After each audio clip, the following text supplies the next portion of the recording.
record. That's what I wanted to talk about today is kind of recruiting. And I hate to use that word because I think, our team is very much like, if I say that word, the R word, like people are going to freak out. Like, I didn't sign up for this. Like, this is not why I do it. So I'm going to say like sharing the opportunity with people. And I was listening to some personal development, and she made some really good points and some kind of stories to kind of tie it all in to make it like it really kind of clicked with me. And she started off by talking about like what's the best way to get a steer in the trailer. Now, I don't necessarily know if this is true. I've worked with cattle, so I haven't tried backing them in. But she was saying, the best way to get a steer in the trailer, most people just want to take them by the lead rope and just like yank them in. Steer are stubborn, they're probably not going to want to get in the trailer, so that's probably not going to work.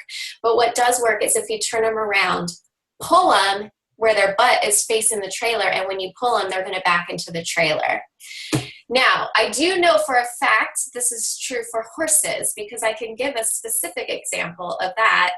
My mare does not like water, but she did not like water. And we were at a water hazard, and we spent a good 45 minutes trying to get that horse to put one foot in the water. And we tried gently easing her in. We tried treats. We tried leading another horse through. We tried kicking her. We tried while I was on her. And for animal rights, like I can't do a lot of damage to her. So chill out. Using the whip, she would not budge. She was just like, she shut down. Last thing we tried is I turned her around and I backed her in the water. First try, backed her right in. She went right in. As soon as she was in, she's like, you know what? This isn't bad. And we never had a problem since. And that's all it took.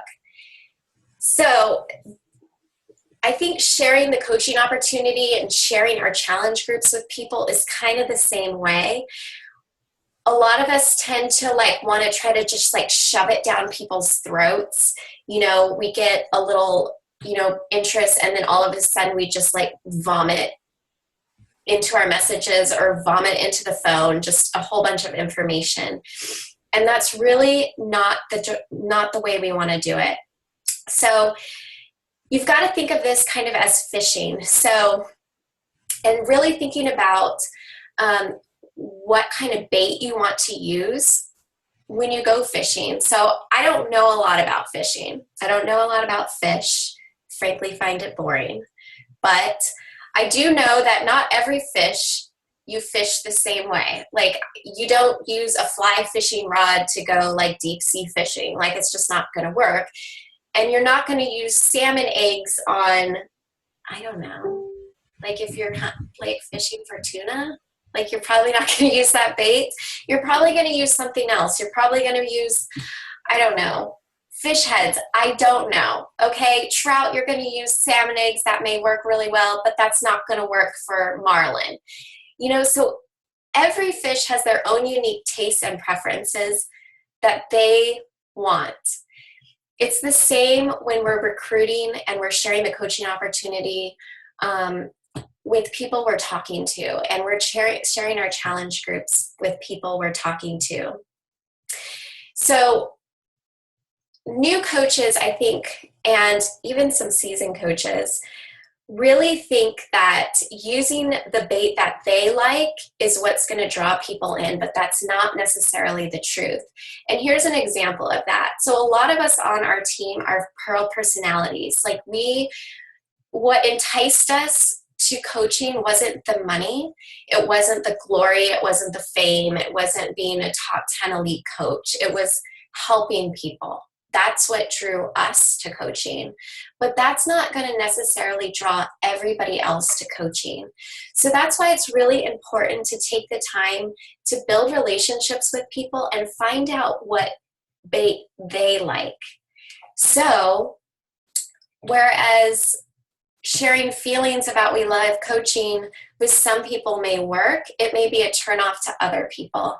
So that's why it's important that we really take the time to find out what people's wants, needs, and desires are, and sharing the coaching opportunity or sharing the challenge groups in a way that's going to fit their needs. So some people, whether we like it or not, are very money driven. So we have to make sure that we can send that conversation talking about money, talking about the income potential, talking about the big picture, because that's what's going to be enticing to them, even though it's not necessarily something that we want. So, for example, I may have a coach that, is really driven, success driven, and they want to be a top 10 coach.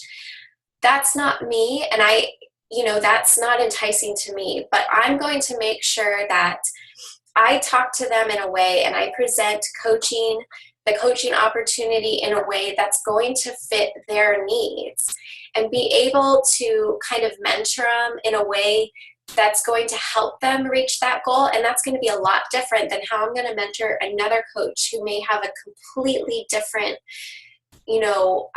purpose or passion with coaching. So I want you guys to really take the time to figure out what bait your fish like, what that particular person likes, and wrap up the opportunity or wrap up the challenge group in a nice little present that fits that need, whether that's us or not. Because there's a lot of great things that this coaching opportunity has. It's the accountability, it's the community, it's the camaraderie. It is the business side of it. It's the income potential as well. It's a way to serve. But everybody has a different reason why they come into this. So it's our job to make sure that we take the time to figure out what their reason is and talk to them in a way that's going to focus on that and take it less off of why we were so driven and so passionate about it, and focus on what their wants and needs are. So a lot of people, if you're making a post or you're sending out some messages, you're kind of baiting people. So you're kind of sharing a little bit about what the coaching opportunity is to you, what the challenge groups are about. And, you may get a little nibble. So you've cast out your line, you've made a post, you sent out an invite, you're waiting. You're just waiting for those people to have a little nibble. People to show a little bit of interest, either with a like, with a comment, or with a response to your message. But what a lot of people do is when they get that little nibble, they want to reach down, grab that fish and shove the bait down that fish's throat, whether it likes it or not. And that is the wrong approach. We need to, instead of doing that, when we have a little nibble, when we have a little tug, we want to give a little tug back. We don't want to sit there and just shove it down their throat. And giving those little tugs are simply stopping, taking a step back, and asking questions. There's a saying, he who talks most loses. So it's important to learn to listen and ask questions, because this goes a really long ways. And I know this is something you've heard a million times. But if you're having a problem closing conversations with people, or you just feel like you're not getting anywhere with your conversations, really start to look back and see if this is what you're doing. And I will tell you, this is still something that I really have to consciously think about, because if I get somebody who's interested, it's really easy to just be wah! To them and not take the time to really find out about them and to keep that conversation and that dialogue going.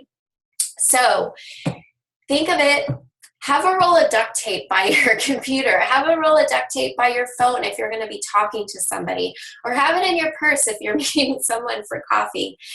But use that just as a mental little reminder to keep your mouth shut and ask the questions.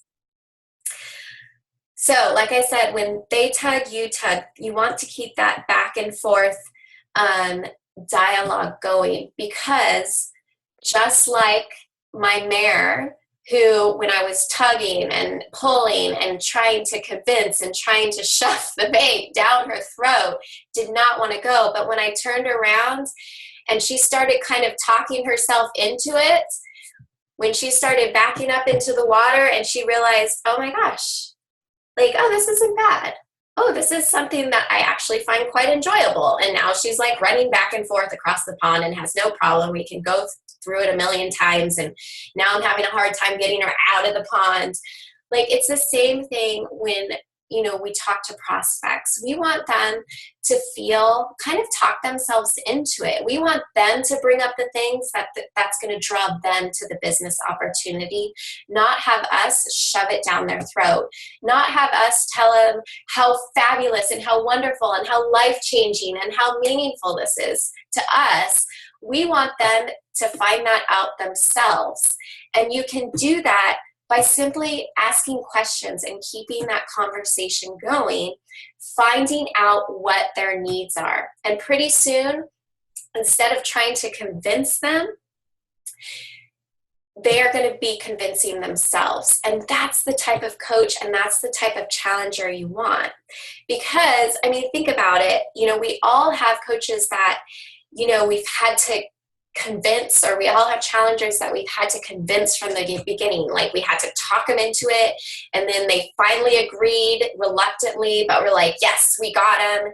And then, like, the whole process is we're just trying to convince, you know, convince them to push play, convince them to drink their Shakeology, convince them to eat healthy, convince them to do the new coach training, convince them to post on Facebook, you know, all these things. And it's just, it's going to wear you out. It's going to wear them out. They're going to get frustrated with it and they're going to want to quit. You're going to want to, like, throw your hands up in the air and want to quit yourself because you just feel like you're not getting anywhere. So really what you have to do is think about it this way. So many are called, but few are chosen. We want to look for those who see it themselves and not those that you have to convince to see it.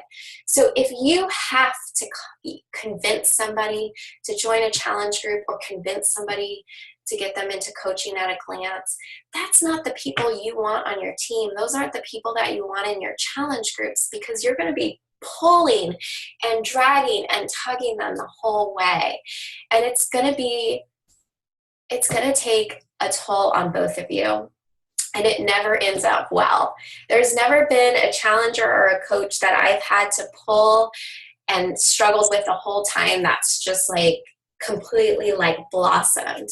You know, 9 times out of 10 they quit, and then it's just, you feel like you've wasted a lot of time and you both are frustrated. So you have to make sure that it's their own idea. And that's where taking the time, asking those questions, keeping the conversation going, making it so that they talk themselves into it is so important. The other thing too is when you own it, it's yours. Again, trying to convince people, they're never going to want to take ownership of it. But when people see the opportunity in front of them, when they see the potential and the vision of it, that's when they start to own it, and that's when they become unstoppable. You know, it's like with Kristen, when she started to see the big picture of what this opportunity could be, she was just off. She was out figuring it out on her own. She didn't need like somebody to walk her through the training. She was finding the training herself. And those are the successful coaches. The successful coaches are the ones who, if we gave them nothing, and a lot of us, like, you know, I was a coach who started off with like, there was no training, like there was no scripts. Like there wasn't even challenge groups. Like we literally, like, it was like trial and error.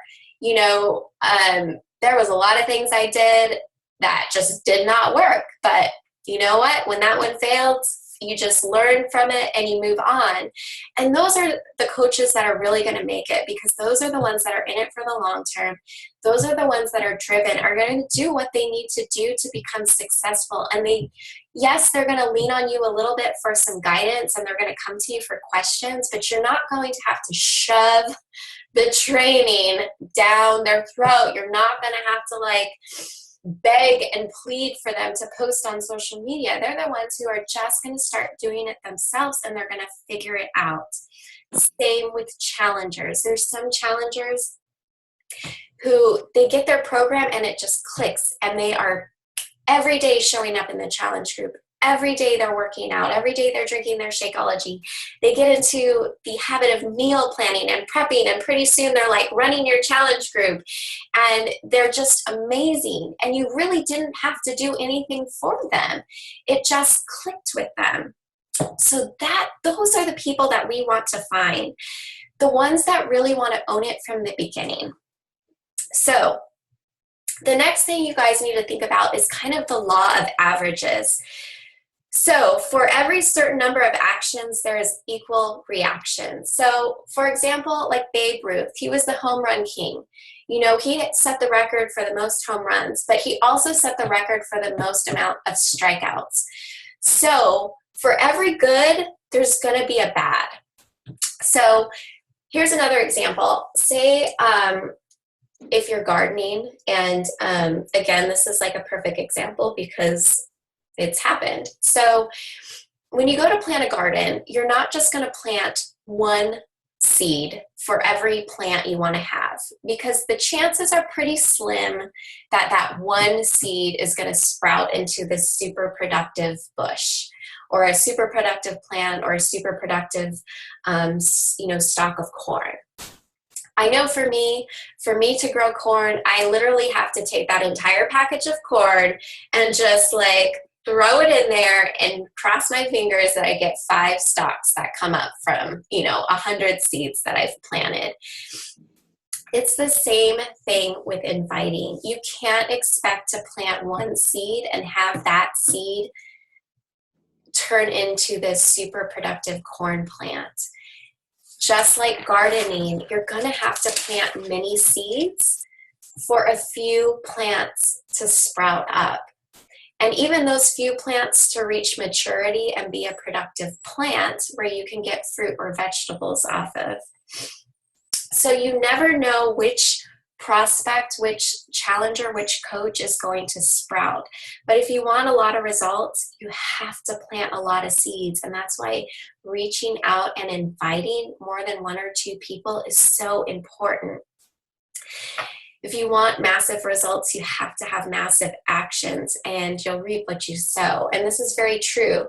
So you guys need to think about, look at past months and try to figure out what your law of averages are.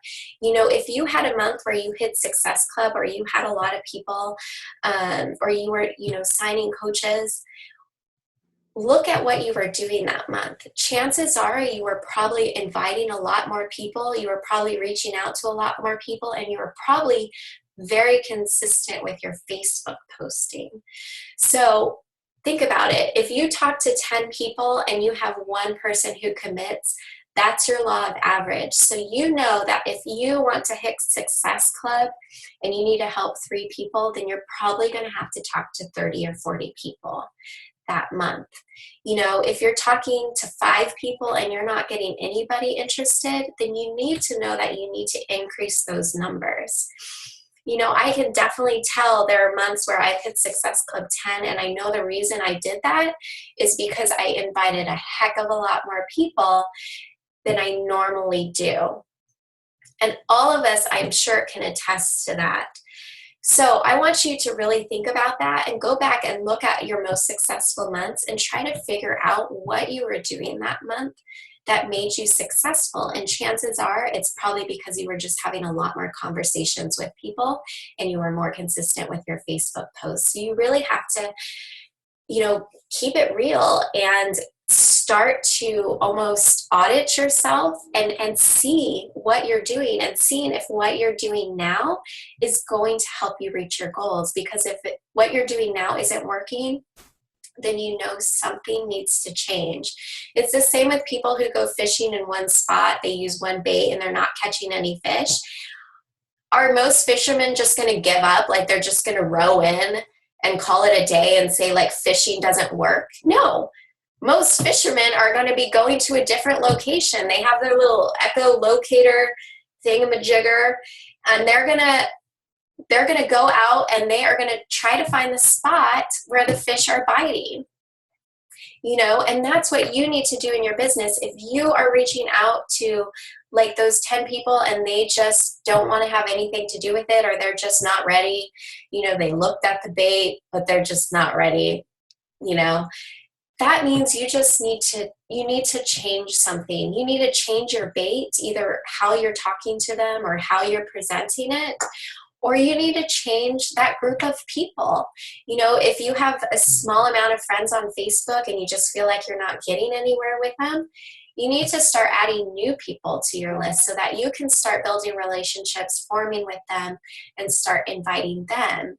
Because that's all it is. It's, all of us started small, and we may not have had a lot of people interested in the beginning, but, we fine tune things. We change the bait.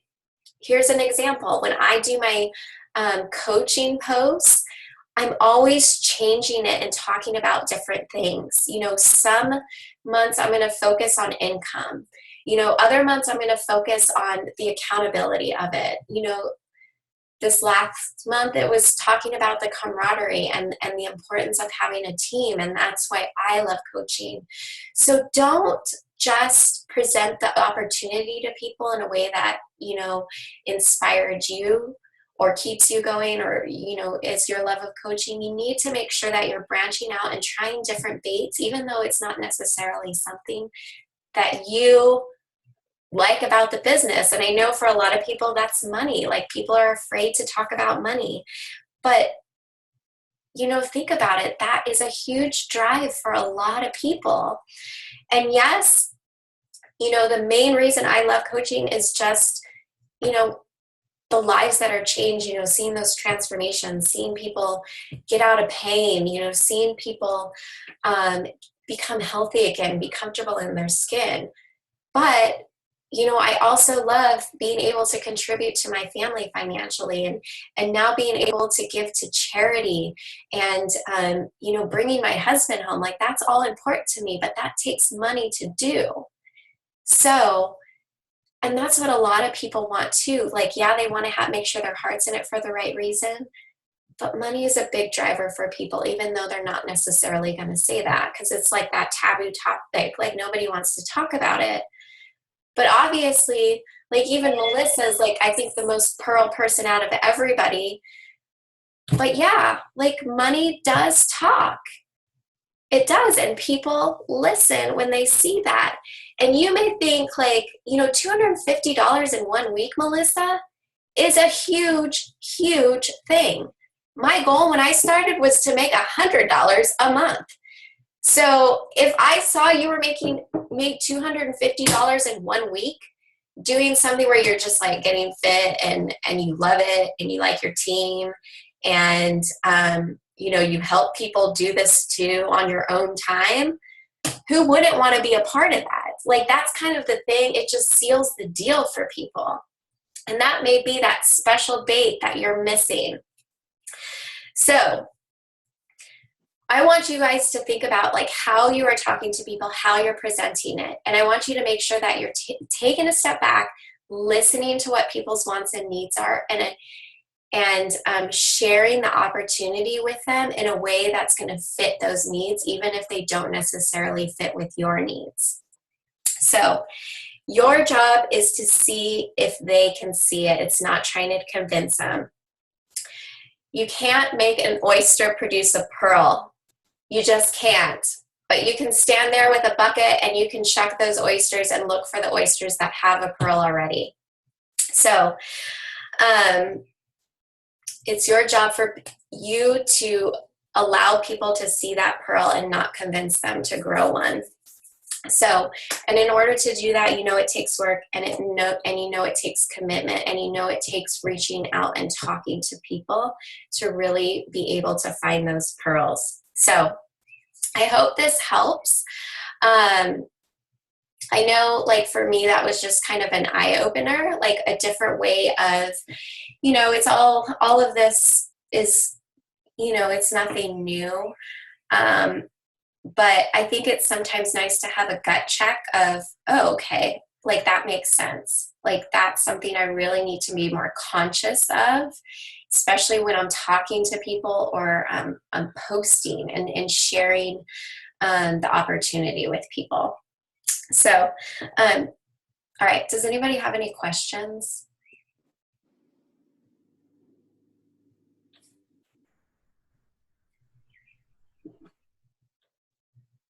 Nobody. Nada, but hi. Hey, Megan. How was your trip? Amazing. Good. Yeah, that little trip that I was like, I'm pretty sure this is all just a bunch of Kool-Aid and these people are bonkers. So when I go, like, that's going to be me. Yeah, so not only am I going again, but I'm bringing Prentice in July to Ohio. I know. Yay, Ohio, he says. I'm gonna try to go like Christina, when she like sent me this message. She's like, OMG, like life changing. I was like, okay, well, like fill me in. Yeah. So there's 3 main messages. Is it just the 4 of us? Yeah. I only see 4. Does anyone have children in earshot that are old enough to understand words? Allison, I don't know if you're babysitting, but you babysit little, so probably. Yeah. There's like 3 or 4 main messages throughout the week or throughout the weekend. Let me just fill you in. 1, shut up and follow directions. Mm-hmm. Everything.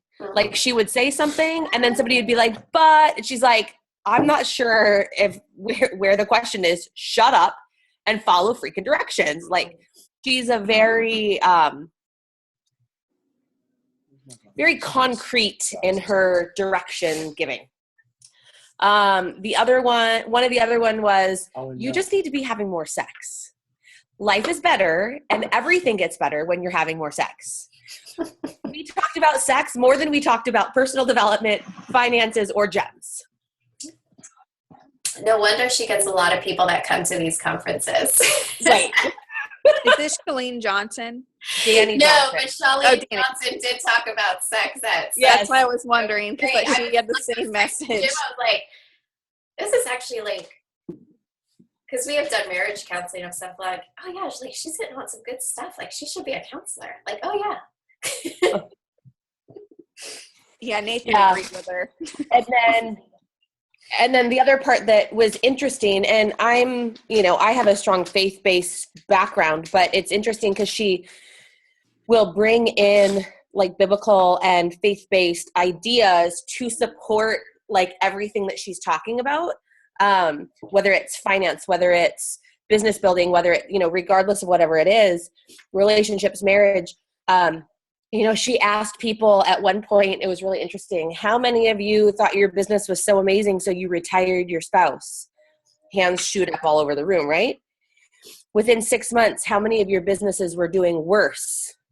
Most of those hands stayed up. And then she goes on to talk about, like, when you bring home your husband, especially husband, like coming home, retiring your husband, men are meant to be like the breadwinners, and they're meant to be like the king of your household, and they're the hunters and gatherers, and they're physically and emotionally designed to protect and take care of their family. And when you take that away from them, like they don't know what to do. And, you think you're going to work on the business together, you think you're going to do whatever, and it's, totally not the case. It was really interesting to see, and she's been doing this for 27 years. So it's not like she's just got these little ideas that popped up last week. And she's like, oh, let me tell you all my secrets. Yeah. So it was really interesting. Yeah. Well, that was a big thing. I know a lot of coaches, like when they retire their husband, they're like, oh, like he's just going to do Beachbody with me. And I was like, God, no. And even like, there's been a few times like Jim's like, well, maybe I'll like get into coaching. I'm like, please don't. Like, just don't. I was like, you could do a little bit. Like, you could run these challenge groups, but I was like, for the love of God, like, you would want to kill yourself. Like, you just, like, that's not where his heart is, and that's not where his passion is. And I was like, honestly, I don't think I could work with you. So I was like, where we're at is good, you know. So let's do more of that. Yeah, like, but I just, you know, I wanted to bring him home from the military, but I want to give him the opportunity to do something that he really enjoys, and the freedom that comes with that, and not having it mean being away from our family for 6 months out of And I think that's very different than I'm going to retire you so we can work and build this business together. And now you're going to be the stay-at-home. And now I'm your boss. Yeah. Well, plus that's like way too much pressure on me. I'm like, that's scary. Like, Right. Yeah. I like a little bit of the domestic role. Yeah. Yeah. Well, and you know, one thing that it was interesting because then, you know, we're all in a house, and I was in a sorority in college. I don't know if anybody else, Kelly, you thought I was absolutely crazy when I was like, I'm going to leave the door and go to a sorority. Yeah. So there were like 40 of us staying in this house all together, men and women. And I was like, oh, sweet Jesus, what is this going to be like? But it was awesome because we'd come home in the evening and like talk about it and debrief. And like one of the girls she and her husband were going to separate when she got back. Like they had already planned, like she already knew where she was moving out. Like they were going to get a separation and file for divorce. And after Saturday, like by far was the most powerful for me, especially in the morning. But on Sunday after, like at lunchtime, she looks at me and she's like, I need, like, because one of the other messages that she had was, you know, like honoring your husband and treating him like a king, and he'll treat you like a queen. Mm-hmm. And it's not like that you have to submit and obey and, you know, whatever, like some of the things that kind of turn me off about that idea, but treat him like he's royalty and he'll do the same for you. And her husband, all he wanted was for her to quit her job so that she could work with the family business, because they never see each other, because he works all day and then she does her personal training at night when he gets home to be with their kids. Mm-hmm. So they like always are passing each other and they never get quality time. And so it's going to be, and she's like, I need to just follow my husband's lead, let him be the head of the household and treat him like a king. And she's like, I'm going to quit my job. I'm going to work with the family business. We're going to get more time together. We're going to have more money. She's like, I don't want to leave. And so she asked him to come with her in July to Danny. And he said yes, because, you know, like she's honoring him and he wants to honor her back. It was really cool. Yeah. Love and Respect. That's a good book. That's a lot of what it teaches and that's, I think, there's a lot of people I know, like I've had a lot of conversations with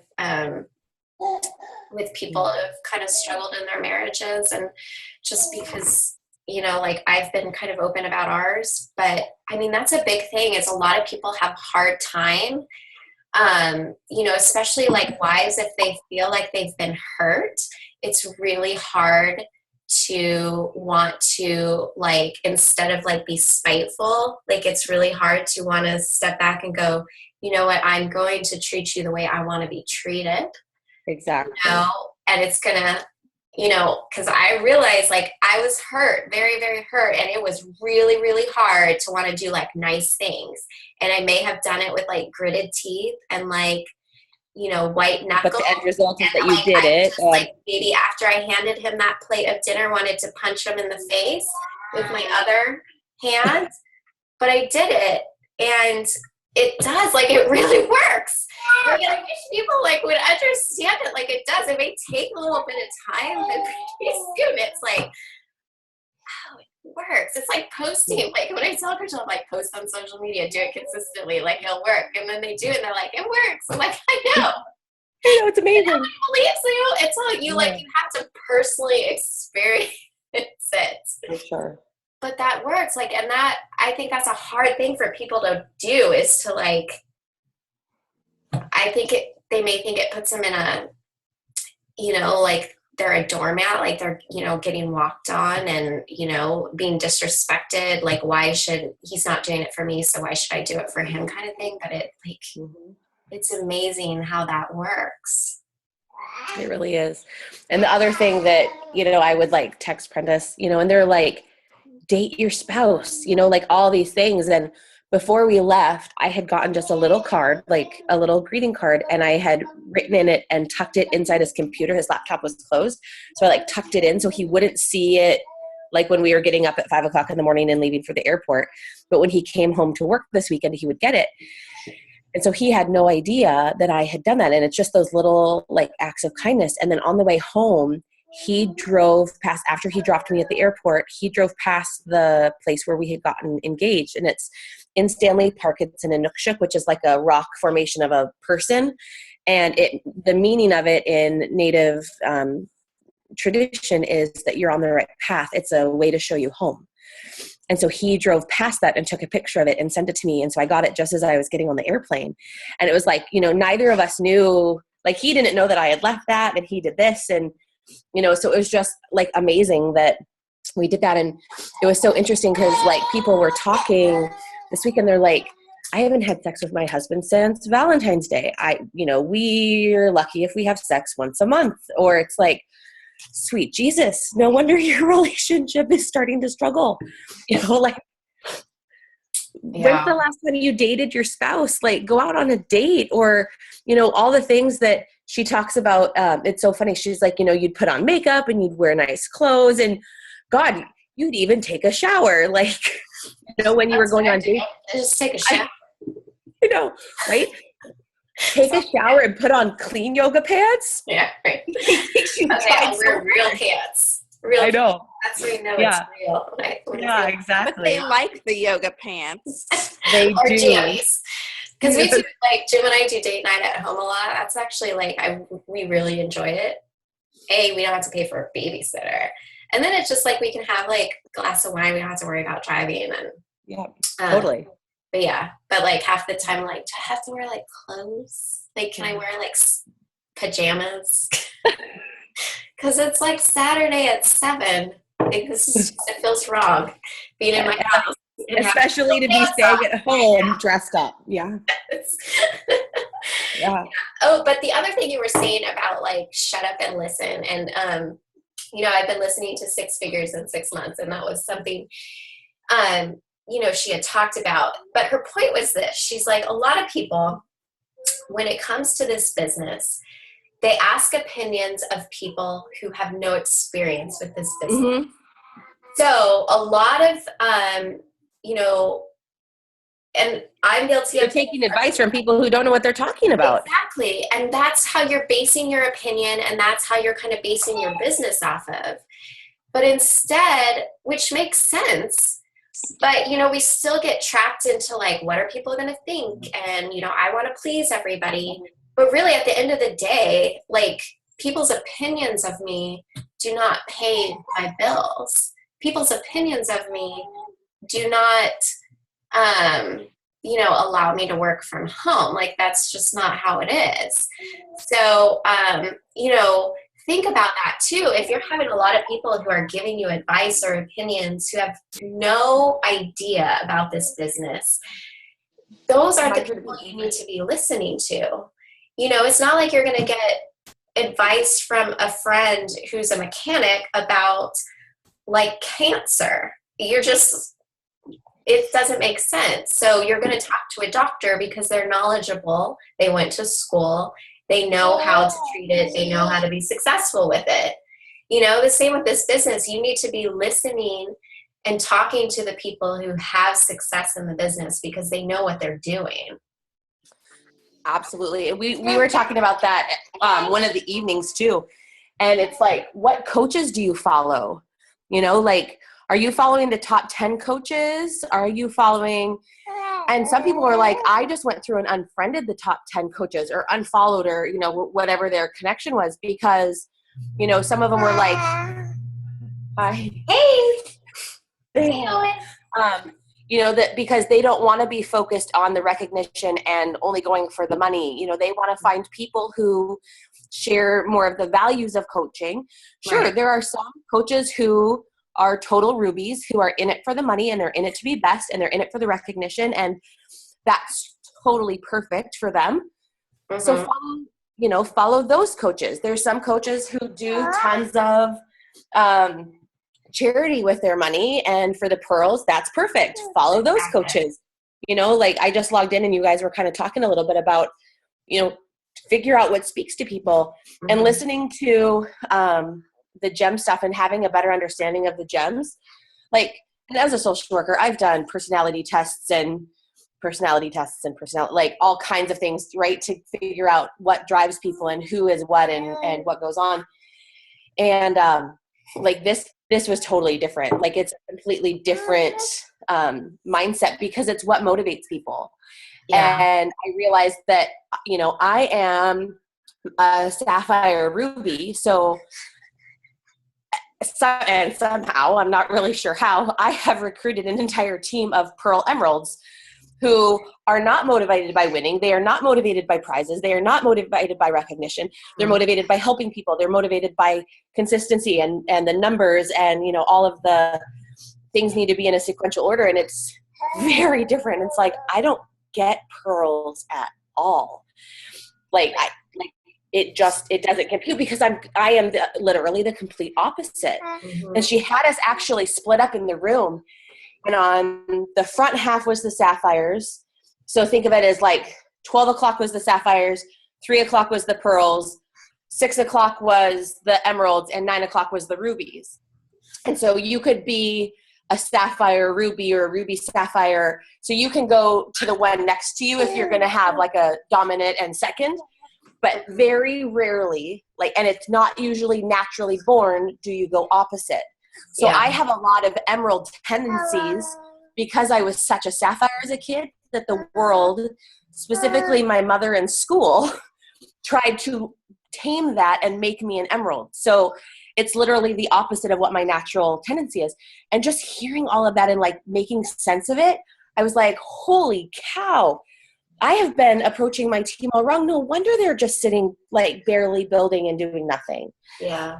You know, and they're just like, well, I don't care about building my business. I just want to help people. And I'm like, but you have to build your business to do that. I know, but it's like with, I was kind of talking to Melissa about that too, because Melissa's like very pearl, like she's more pearl than me. So, and, but you know, she was talking about how she had one of her biggest paychecks, and you know, obviously, aren't those fun? Made her feel good.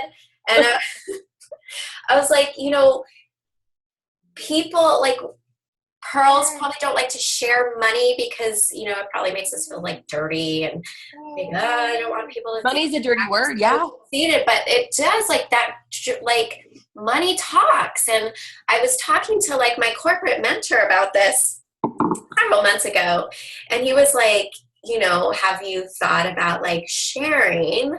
And I was like, I just hate doing it. But he's like, people, like, even though nobody says they like to see it, but people do, like, it piques people's interest when they see that, because then they can see like, oh, like she helps people, which is good.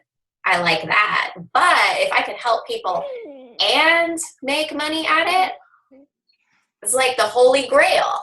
Yeah. You know? So that's kind of, you know, sometimes it's just the little turning point they need to be like, well, now I am interested in it. Like, tell me more. Yeah. You know? And so that's why, like, the importance of finding that bait, you know, if you're using what you're using right now isn't working, then you need to kind of figure out what motivates that person. And it's going to probably be two things, you know. Not just helping people is going to be the one thing, because people like to help people, but they don't like, if they're going to be spending tons of time doing it, they want to be compensated for it. You know? So, especially if it's a business. So, you know, think about that. She talked about, because she is very, very careful. Like, we have to sign an ethical agreement at the beginning that you will not discuss business. There's no recruiting, there's no wear and share, there's none of this at the event. And she never once mentions any business unless she's talking like in very broad terms. She's like, Health. there's people who are like health and fitness or oils or this or that, but she never says company names. Yeah. And so at one point though, when we were talking about the gems, she did say, but if you're a Pearl and you are in a home-based like network marketing business, and this really does apply to anybody in network marketing who's a Pearl, she said, so they want to help people. So they're not going to be motivated by money. But if you're an Emerald or if you're a Ruby and you're trying to motivate them and money motivates you and winning motivates you, switch that around and you can still have the money, but how many more people can you help through your giving to church? Or how many more people could you help through your giving towards, whatever, because they probably have a cause. And so appeal to that side of them that, look at all the good that you can do through the charities that you work with by building your business and having more money. Yeah. So it was kind of like honoring both sides. Right. And that's, like for me, for example, like I'm very Pearl and, a lot of, I just try to think back when it comes to like trying to find ways to like motivate my team, because I do have a lot of Pearls. And I was joking with like you and Christina when I was like, I need to have like, some leaders do like these crazy retreats and, there's like a lot of drinking and like party. I'm like, that would be like, it would be kind of fun to go to, but I could never lead that retreat because that's not me. Like, it would just be like, oh my gosh, I'd be exhausted at the end because I'm like, this is not me. And I'm a raging Sapphire and I'm even exhausted. I know, like Sapphire to me, I'm like, I like, every once in a while I like to have a good time, but I'm not like naturally outgoing. So like the whole pressure of that, like even like trying to figure out what we're going to do for like our team dinner, I'm like, I gotta be like more fun. Like I'm like trying to asking Aaron, like, are there any restaurants that are like fun? Because I would totally do like, let's just like go to a nice restaurant and like talk.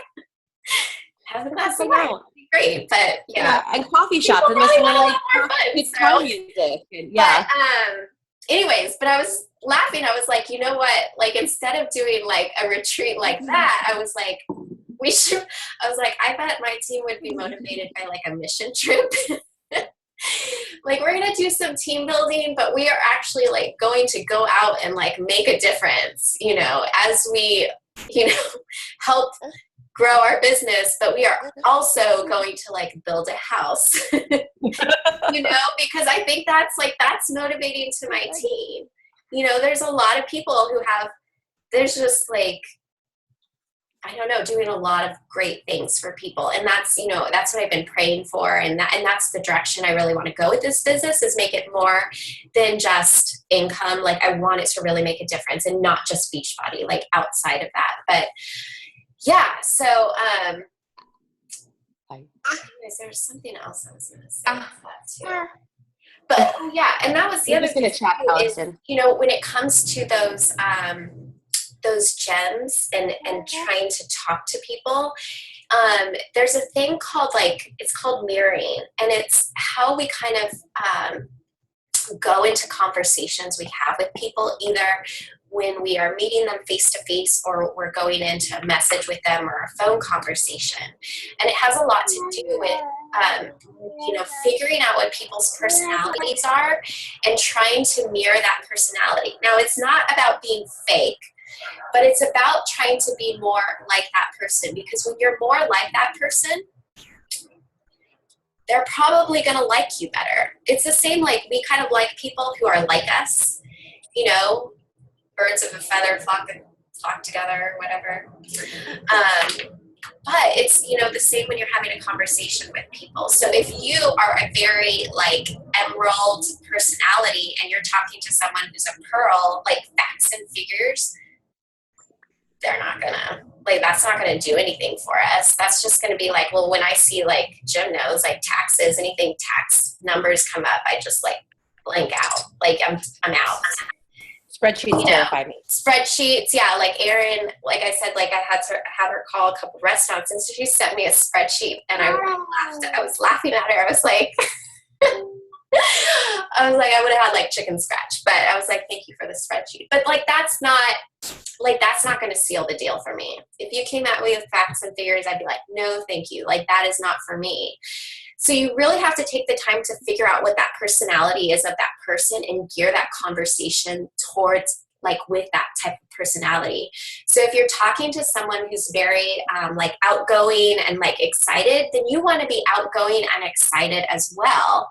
You don't want to have somebody who's like, because we all have like, I'm a pretty quiet person, and you know, there are some people you have who are like always like super happy, and they're like, we all have a friend who's like ridiculously happy.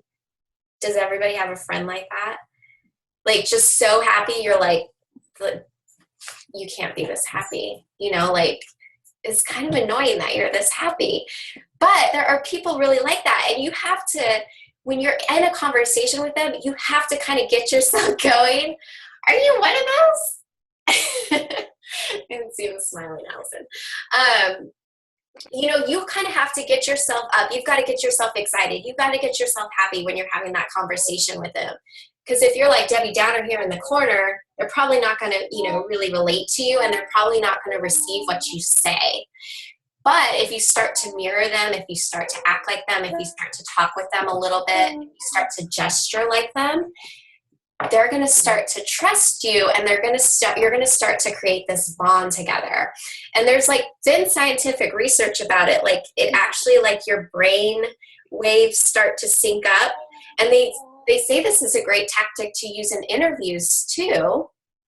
And again, why it's important to start, like if you go to an interview, like find out about the company, try to find out about that person, because when you could start to have things in common with them, all of a sudden they're going to start to like you a lot more. And that's again why it's important to find out, have those conversations with people, start to form with them, find that common ground, because when they see that you're a lot like them, that's going to entice them. It's going to draw them in. It's going to build that trust, and they're going to want to go along with you. You know, again, like if you're having a conversation and say like you're very like rigid, you know, person, if you're having a conversation with somebody who's really laid back, that might be intimidating to them. So trying to have a more laid back approach when you speak with them, either in person, on the phone, or through a message, is going to go a lot better than if you are like, well, this is how I am, and people need to, you know, change how they are, and I'm not going to change anything. Like that's going to be a turnoff to people. But if you kind of start to see the personality in that person and start to kind of mirror it, you'll notice that there's a huge change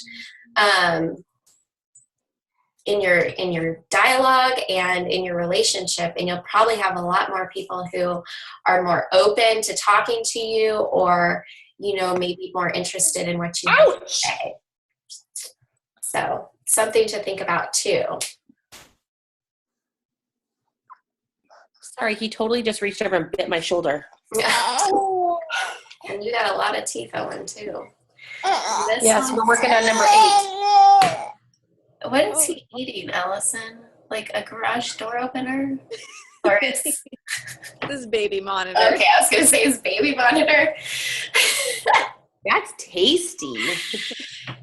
Yeah, so I mean, all of these things are just, yeah, things to think about, and just little subtleties that really, you know, in the grand scheme of things, don't seem that important, but all these little things can add up and make a huge difference.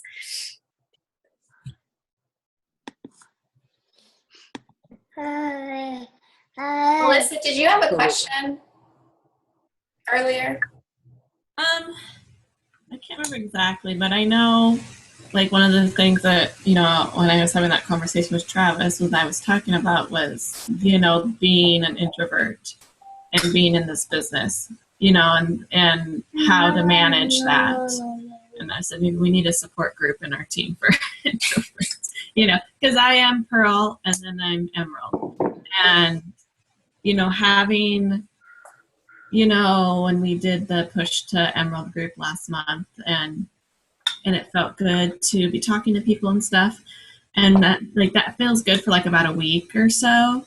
And then like every single day having messages in my inbox, you know, is like really stressful. Like I get stressed out and I get really like, I don't even want to go into Facebook. I don't want to see, because, you know, there's the side that I don't want to put people off for too long. Mm-hmm.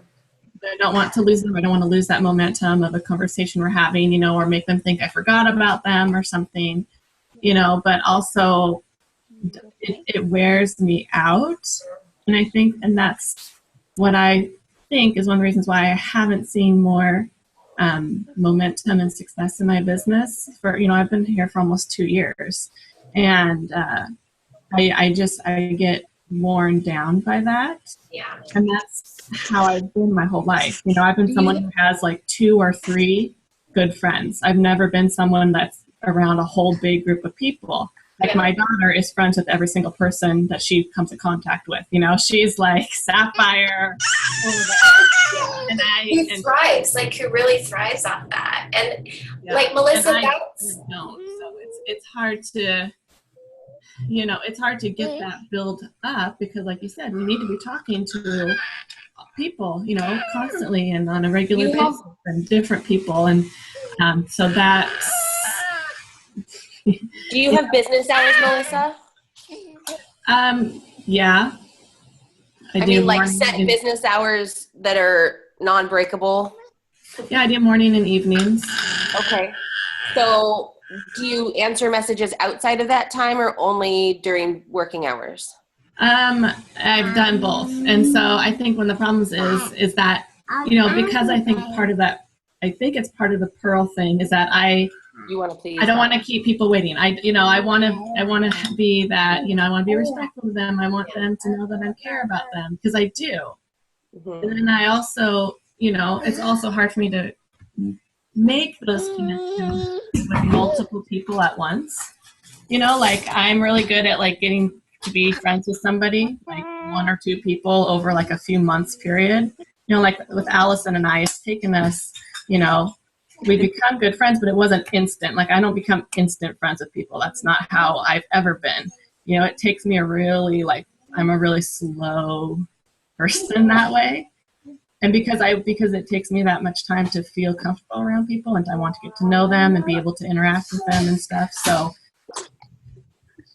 yeah. One of the things that I need to do better, because I'm a sapphire and I've got a million things going all the time, and I think this applies to pearls as well, is having business hours and working in those business hours. Mm-hmm. Like, so if you see that a message comes in from your family member or, you know, a close friend, sure, you know, you can return it off business hours because it's not work related, but work ones sit in my inbox until I'm working. And it's not that I'm being disrespectful to their time. I'm being respectful of my time. Mm-hmm. And my family. And, you know, I have a husband and 3 kids who get first dibs on my time. And I need to do better. And I'm going to now this week carve out some really dedicated work time, because the other thing is I've tried to just work it around everything else. And then sometimes it's not as consistent, and my business shows that. But having distinct set work time, and your work happens at your work time. If you have a 9-to-5 job, it's not like your boss is going to call you on Saturday at 4:00 in the afternoon and say, well, Melissa, you know, I know you worked really hard this week and I really, really appreciate it. And I know you're going to be back on Monday, but I was just thinking, I had this idea and I'd like you to do it now. Like that wouldn't happen most likely. So why do we let it happen now, you know, with a home-based business, other than because it comes to our phone and we see it immediately? Yeah. You know? Yeah. And Melissa, like I can completely relate, because, you know, I'm the same way. Like going to parties and like large functions and being around people all the time is draining on me. Like even when I go home, I'm very much like I need to have alone time. Like I need time to like decompress from people. And, you know, I think I get stressed out when I go home all the time. I think it's because I'm always around people. Like there's always someone's there. There's always someone talking. And I'm not the person who likes, like, I don't need constant conversation in my life. Like I just like to sit, like, can we just sit and nobody talk? It's not uncomfortable for me. I actually enjoy this. So you don't feel like you have to like every second needs to be filled with something. But I don't get that a lot when I get home. So I'm like, it's just like it wears on me. Yeah. The same, the same when it comes to these, having conversations with people and talking to people, because this is a relationship business. So you do want to take the time. But what I have found helpful is, so I like to do a lot of my conversations messaging in the morning. And what I've started to do, because I have started to get like overwhelmed, like, or, to the point where, I'm just like, I just want to like turn off Facebook. Like I can't go on Facebook anymore. So you'll notice like even now, like on the weekends, like I don't post as much and I don't really go on and I don't comment. I don't like, I'll try to do like 1 or 2 posts a day, but I'm not answering messages unless it's like something urgent from a coach or a challenger. But for the most part, I have people who will message me like Friday night and I will not get to it till maybe Sunday evening or Monday morning, because it's nothing is, you have to think too, are you going to be offended if somebody, if you message somebody and they didn't get right back to you? Is that going to offend you? No. So it's not going to offend anybody else either. They can wait till the next morning. So for me, what I do is I get all my conversations going in the morning, and again, like asking questions and keeping the conversation going more about them is going to take a lot less out of you, because you're not having to like fill in all that time with conversation. Does that make sense? So keeping it focused, asking more questions and just hearing answers and giving like little answers. You don't have to make everything drawn out.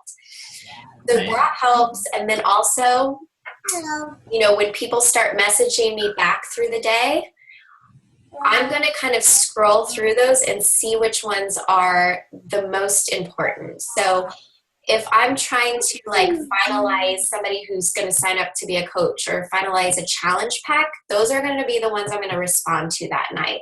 If it's simply just conversations that I'm getting going, just talking to people, not business related, those can wait till the next day. No one is going to be offended that I have not answered about how my weekend was instantaneously. So those messages, I'm going to wait till the next day. And those messages may take 3 or 4 days to go out just because we have that lag period. But that's normal. So don't feel like, and the other thing that helps too is I took off my my pop-up notifications, because that was really distracting. So like in the morning when I was messaging people, like I'd have like 3 or 4 people pop up like responding, and then I'd be like squirrel, or I'd be like, oh, like now they know like I've seen it, so now I've got to like answer it, or I've kind of seen what they say, and that can kind of affect your mood. Say if it's like an objection or something, you see that pop up as you're like halfway through your invites, and then you're just like, well, I'm just like, I'm not inviting anymore because I got this no. So, that's the other thing too, is it kind of, I can do all my messaging. I don't have the distraction of conversations popping up, which can be overwhelming too, because then I'm like, oh, like, I feel like I should answer that. And then that just is draining. So try taking that off, doing all your conversations in the morning. And if it's pending, like if it's somebody who's like asking specific questions about a challenge pack and wanting to know more, or wanting to know more about coaching, answer those in the evening. But if it's not, you can wait, and if it's just somebody you're having a random conversation with, they can wait 2 days. It's not going to affect anything. Obviously you don't want to like completely forget about it, which does happen to me too. But so make sure you mark those as unread if you've read them, so you remember. But give yourself that lag period. And by doing that, that's like helped me a lot, because then it gives me time throughout the day to decompress. And then I go into these conversations a lot fresher and a lot I don't know, like maybe this is just me, but when I have a conversation with somebody, like my heart's like really in it. I know that sounds stupid, but it really, like, I want to make sure like I'm like really feeling that conversation and have that connection with people when I'm talking to somebody. And if I get overwhelmed and tired, I feel like I don't have that. So then I feel like it's just like I don't feel happy in it. You know, then it's just like now I'm just doing this for the sake of doing it. And I don't like that feeling.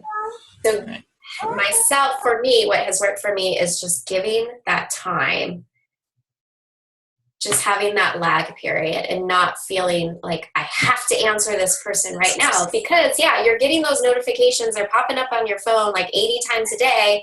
And then you're like trying to answer it. And then you're like, I feel like I've been on my phone all day, or I feel like I've been talking to people all day. And then, you know, what was happening to me is by the end of the day, when the kids were going to bed and I had time with Jim, I was like, the last thing I want to do is talk to you right now, because I've been talking to people all day. One thing that I noticed this weekend is that all of the top leaders in our team, in the Team Courage group, who were there this weekend, do not have Facebook or Messenger on their phone. They go to Facebook via the internet, and they can check Facebook via the internet. And I don't know that I'm going to go that far, but I've turned off notifications of Messenger. So the messages don't show up on my home screen, and I don't get the little red number at the bottom that shows 5 new messages, 12 new messages. Yeah. I've turned those banners and notifications off. So when I'm working, I can go look. The rest of the time, it just looks like I don't have any new messages. Yeah.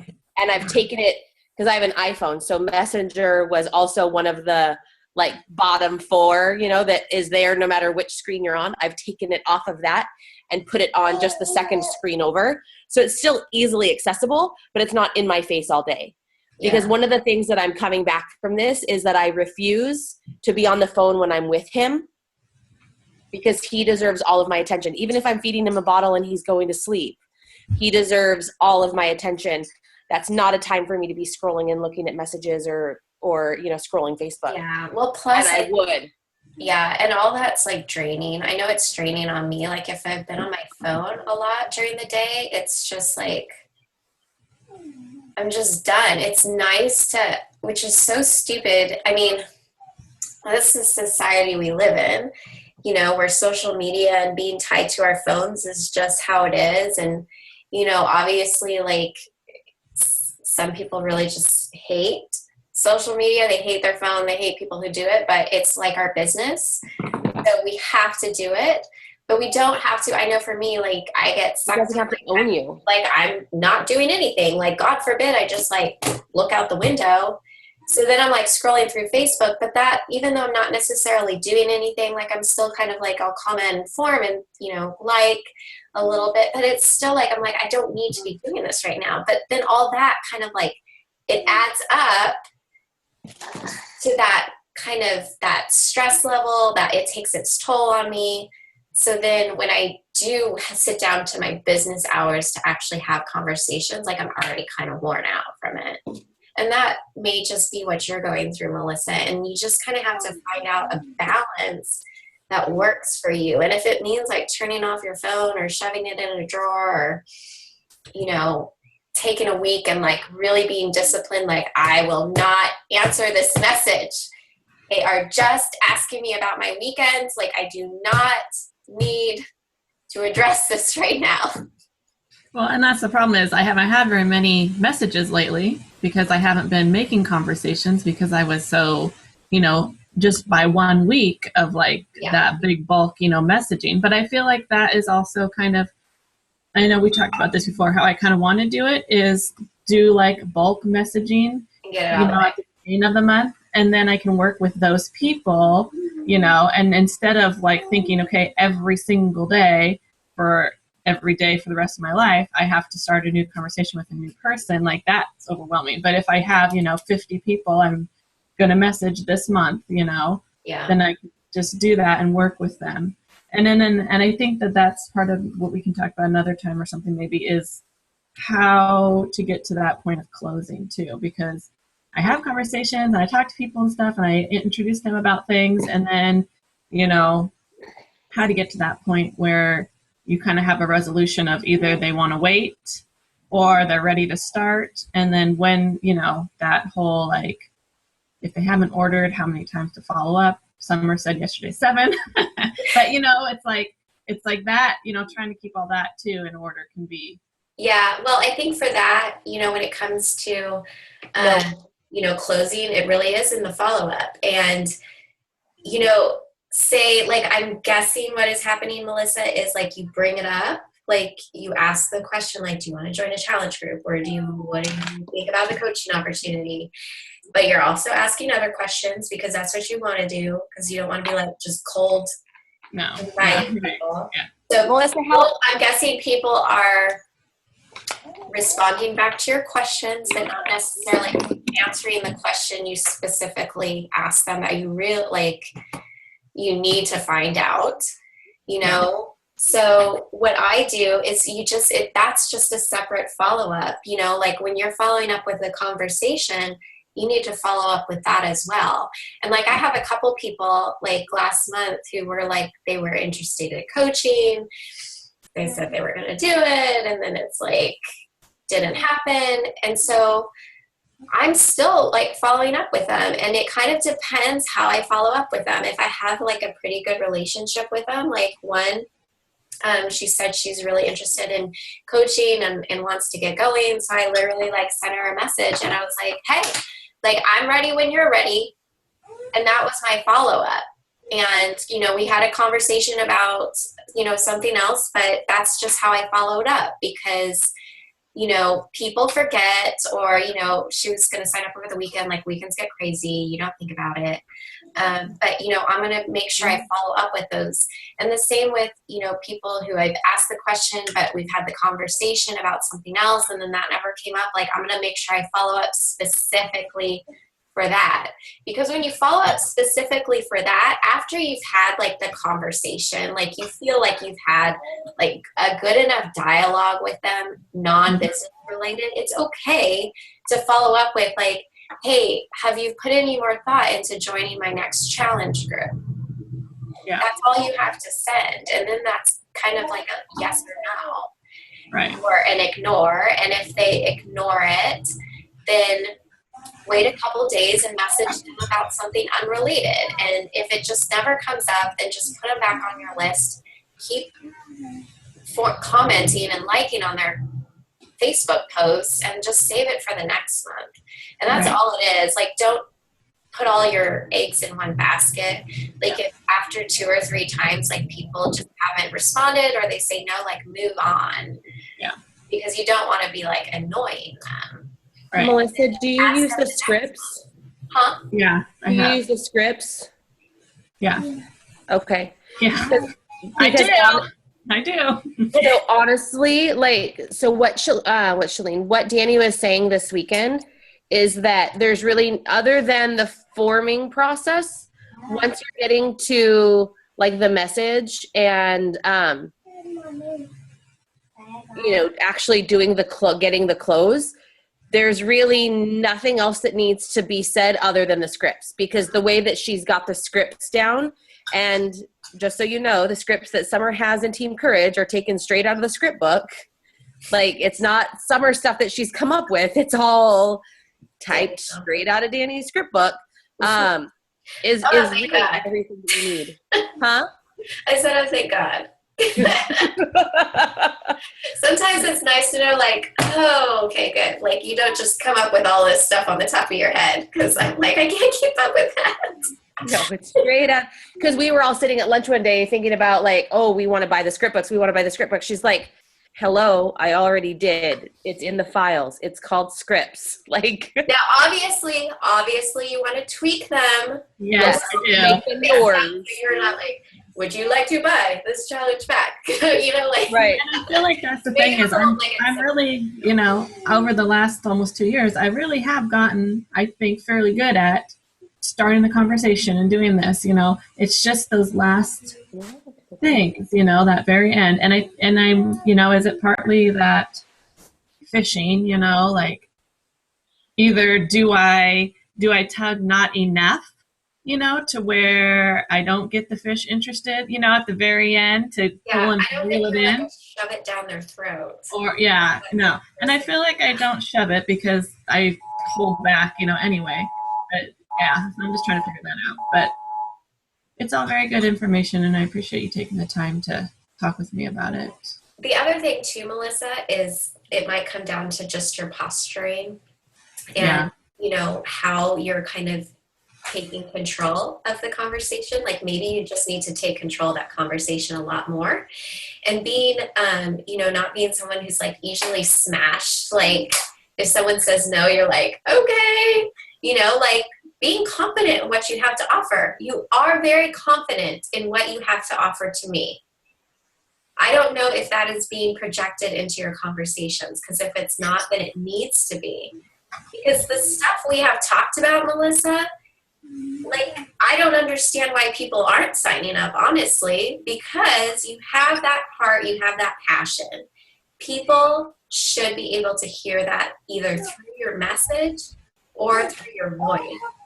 So kind of think of it as like being almost like an authority figure, but not in like dominating, but more as a parental role, like a mom, like, hey, like what, we're always like trying to close deals with our kids like all the freaking time, Like, that's exhausting in itself.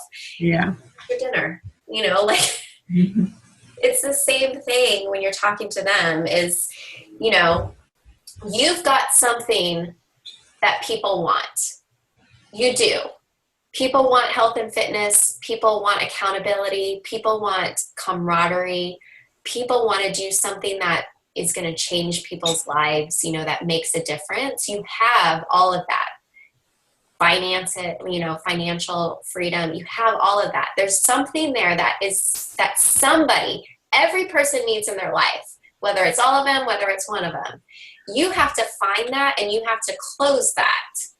Right. So, and being confident, I've got something you want and you either see it or you don't, but if you don't see it, then I'm okay with that and I'm going to move on. Right.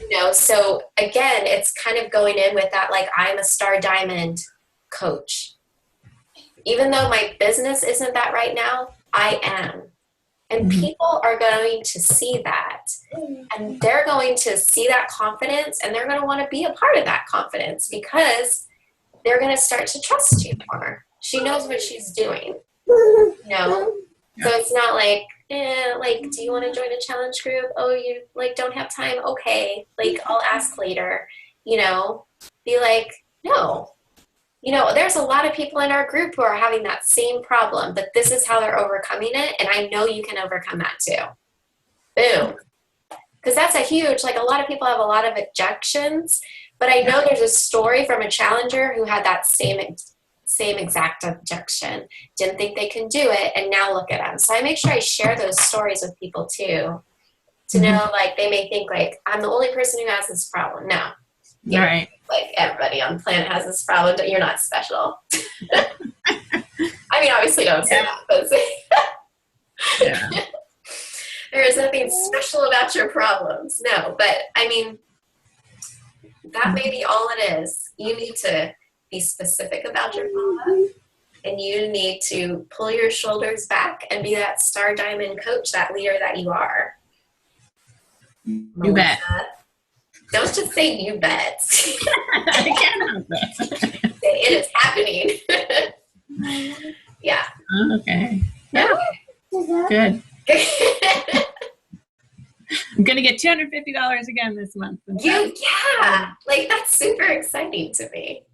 Yeah. Did you show that to Travis and say in your face? I told him, I was like, hey, I just realized I made some money last month. And he was like, good, it's about time. No, use that as motivation, Melissa. I mean, that's good. That's awesome. That makes me happy. Good. But I think that's I think you need to start using that as much as it's gonna you're gonna close your eyes, just close your eyes and type it. Yeah. I've got some things going in my mind for today. Okay. So, All yeah. right. Okay, well, I'll let you go. Hey, Hopefully thank you guys you. all get better soon and it's short-lived. Yes, I think we're on the way out. So.